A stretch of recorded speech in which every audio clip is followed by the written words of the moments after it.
বন্যা পরবর্তী পরিস্থিতি নিয়ে জানাতে বান্দরবান থেকে আছেন আমাদের সহকর্মী মংখিং মার্মা। মংখিং মার্মা, বন্যায় বান্দরবানের সড়ক যোগাযোগের বড় ধরনের ক্ষতি হয়েছে। ভেঙে যাওয়া সড়ক মেরামতের কাজ শুরু হয়েছে কি, এবং যেসব মানুষের ঘরবাড়ি ক্ষতিগ্রস্ত হয়েছে তাদের পুনর্বাসনের কি উদ্যোগ নেওয়া হয়েছে? বান্দরবানের বেশিরভাগ এলাকা আসলে ৭টি উপজেলায় বান্দরবান জেলা সদর সহ যে এলজিডি সড়ক ও জনপথ যে সকল সড়ক রয়েছে এটি আসলে অনেকাংশেই অচল বলা যায় বা সেখানে যান চলাচল অনুপযোগী। তো এগুলোর মেরামতের জন্য আহ, আহ, কাজ শুরু করেছে গত দুদিন ধরে, কিন্তু এলজিডি সড়ক ও জনপথ তারা কিন্তু কাজ করছেন।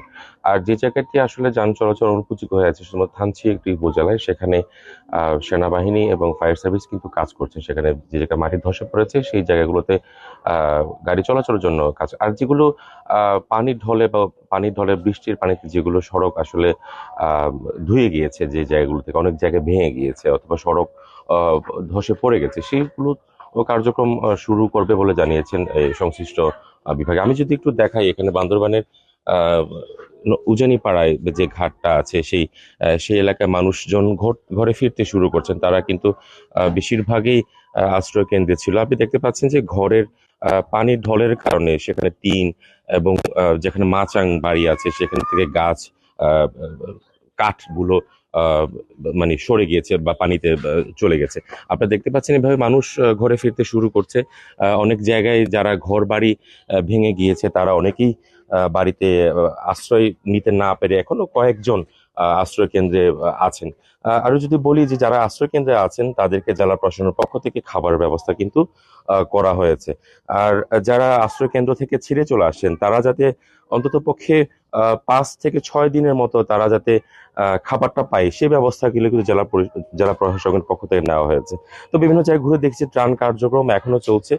এর পাশাপাশি যে দুর্গম যে সকল এলাকাগুলোতে ত্রাণ কার্যক্রম পরিচালিত করা যায়নি বন্যার পানির কারণে, সেই জায়গাগুলোতেও কিন্তু ত্রাণের কাজ কিন্তু এখনো চলমান রয়েছে জেলা প্রশাসনের পক্ষ থেকে। একটু বলি যে জেলা প্রশাসন বলছে যে যারা আসলে এইভাবে ঘর ভেঙে গিয়েছে বা যাদের ঘর পানিতে চলে গেছে, আপনি দেখতে পাচ্ছেন এভাবেই কিন্তু অসংখ্য ঘর বাড়ি এখনো পর্যন্ত কত পরিমাণ ঘর নষ্ট হয়েছে সিডি বা ভেঙে গিয়েছে, এই তথ্যগুলো কিন্তু এখনো পর্যন্ত সঠিক তথ্য কিন্তু আমরা কিন্তু পাইনি।